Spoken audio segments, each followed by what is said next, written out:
Hello everyone and happy Friday. I'm aware that this video is not necessarily late, but it's a bit overdue. But today I'm pretty much going to do a wrap up of my reading from 2021. The total amount of books that I've read, my favorites, books I DNF'd, and then my 3 least favorites. I was able to read the biggest amount of books that I've ever read, and I'm so proud of myself. In total, I ended up reading 71 books. Now is the books I DNF'd. So in total, I DNF'd 5 books. First book that I DNF'd of the year was Daisy Jones and the Six. I wish I would have loved this book as much as everyone else. This is a very hyped up book, and I don't necessarily think it's overhyped, but I think it did not meet what I was expecting. The book is told in an interview format, and I did not like that whatsoever. All the characters were just these horrible people, and I just could not root for any of them. I made it about halfway through the book.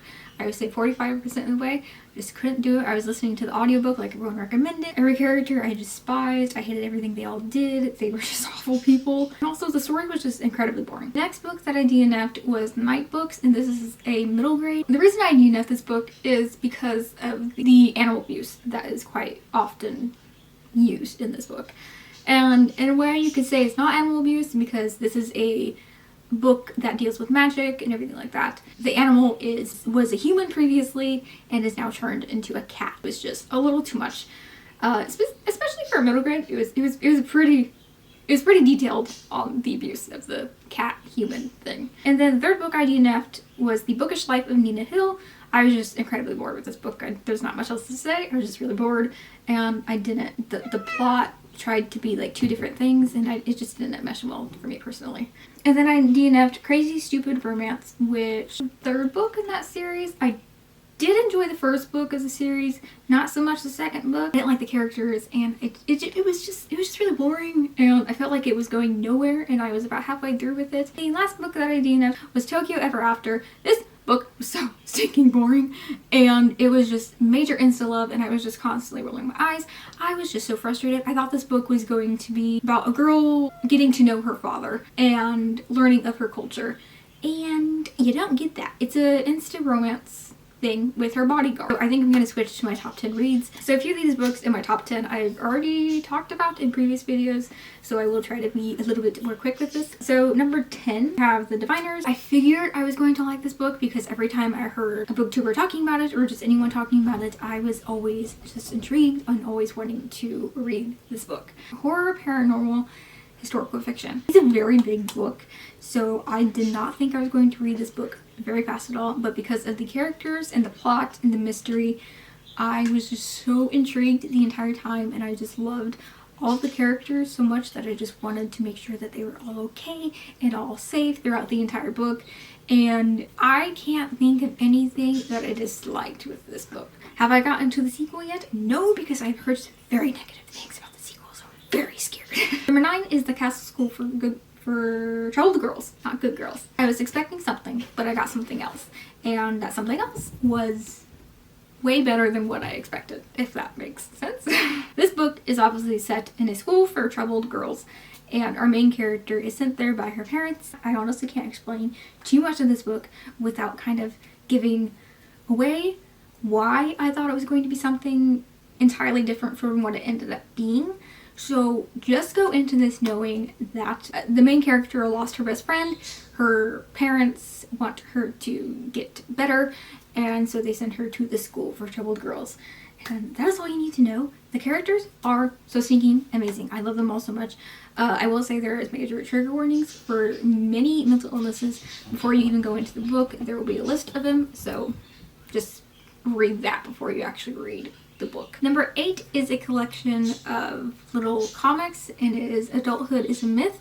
Honestly, the entire series is just so cute and funny and relatable, and it just makes you feel good, and that's all I have to say about this, honestly. Number 7 is Fading Echoes, and this is a Warriors book, and so because of that, I can't get into some of the things why I like it so much. This book is part of the Omen of the Stars arc in the Warrior series. The characters went through amazing development in this story. I can't explain how amazing this book is. Clearly one of my favorite Warriors books. The 6th book is Boyfriend Material, and this is a male-male adult romance, and it is so stinking cute and hilarious. My goodness, did it have me rolling on the floor laughing? Not really, because it was at night and I was tired. But it made me laugh so much, and these characters, amazing. I cannot wait to read more of this author, and also the second book in the series is coming out this year, and I'm so stinking excited. I recommend the audiobook. Number 5 is Every Heart a Doorway, and this is the first book in the Wayward Children series, I believe, and it is, in my opinion, the best book. The atmosphere of this book, the way it is written, the series is pretty much of characters being given a door, and when they step into the door, it's of a new world. And then at some point, they will come out of the world. It's kind of like what you would imagine the characters from Narnia would feel like coming back to their normal world would kind of feel like. They may prefer the world that they were sent to and whatnot. And it's kind of them dealing with the aftermath of going into a different world. So interesting. All the characters have these different worlds. You're kind of dealing with a murderer on the loose in this school of kids who were sent to different worlds and stuff. And now they're trying to get reaccustomed. Number 4 is Front Desk. It's a middle grade, and it basically follows the life of Mia Tang and her family. They're running a hotel. It tackles some very serious issues that the author does fantastic with. Kelly Young always knows how to present these issues in the best way possible. The characters are all just so amazing. I can't recommend Kelly Young and the Front Desk series more. Number 3 is When Stars Are Scattered. This is a true story that follows 2 brothers who are basically growing up in a refugee camp. The older brother is basically given a chance to kind of get them out of this refugee camp, and it basically follows just their life. 100% recommend the audiobook. It has sound effects, it has music, it will get you right in the heart. Number 2 is another book by Kelly Young. Couldn't not talk about this book. I literally made a whole Instagram story post about it because it hit me so hard. This book focused on 2 characters. Our characters are obviously very flawed, but the stories that they are both wrapped up in that later ends up brings them both together. I think you should definitely go into this book knowing very little to nothing. This book does tackle sexual assault, so trigger warning for that. The relationship between the 2 girls, that is definitely not the greatest through a big chunk of the book, but them slowly coming to understand each other is a really great thing. I loved both of the characters, even though that they were extremely flawed at times. It is a pretty big book. I think it's around 500, close to 600 pages maybe. But it is so worth the read, and I read it again very quickly for a giant book that it is. My favorite book of 2021 was The 2 Lives of Lydia. Everyone always goes into this book thinking it's a romance. It's not a romance. It is basically of a girl named Lydia who unfortunately lost her love of her life. It is basically just the story of someone trying to get back onto their feet, trying to get back to normalcy after losing someone extremely close to them. And it is about some of the bad things they may do during those times to cope, and maybe not necessarily bad, but the unsafe or not so healthy ways of going about it, and then kind of slowly figuring out how to safely get to a normal life. It's a very heavy story. I am losing my voice. So my 3 least favorite books of this year, we're just gonna go in no particular order. The first one was actually my first read of 2021, and that is Allegedly. Allegedly is this book is basically a mystery. Basically our main character, I forget her name, has potentially murdered a infant. It is constantly a question that you're trying to figure out, did she murder this child or did she not? I can't say too much, but it definitely makes you think, it makes you question, and it constantly has you on your toes. But I hated the ending. And the ending destroyed the entire book for me. The camera died, so I have no idea when it actually died because it kind of flickered and that kind of freaked me out. I thought my camera was the daughter.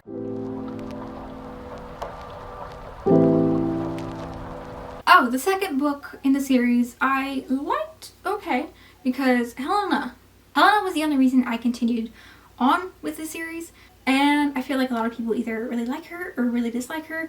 I felt that she was the only interesting character in the story after book 1. After the first book, our 2 main characters, can't remember their names, just poof, The story also, I just felt like it didn't need to be a 4-book series. I did later read that the first book was actually just going to be standalone, which I have no idea why, because it left on such a big cliffhanger. And I would have been so mad if that was the case. I think it only honestly needed just 2 books. But the series itself, I honestly think, is just not for me. The number 1 least favorite, I guess, is Dumplin. I don't remember how this book comes to a conclusion, but I marked it as completed in the Goodreads, so I'm assuming I finished it. But I don't remember the conclusion, if that gives you an idea of how much I could care less about the story. Did not like any of the characters, is my main gripe with this story. And I just could not stand our main character. I found her extremely annoying. I just didn't like it, unfortunately, which I was really hoping to like it because the synopsis sounded really cute and sweet and a great book with a great message. And I will say the message is good. It's about loving yourself no matter your weight or how you look or anything. That is all my least favorite reads. That is my whole wrap up of 2021. I hope you guys enjoyed this video. I will see you next Friday. Is that how I end my videos? Oh my goodness, what is my brain doing? And that's how I end my videos, I think. I will see you guys again next Friday. I hope you have a great day. Bye. If that just seems really weird, but bye. Adios.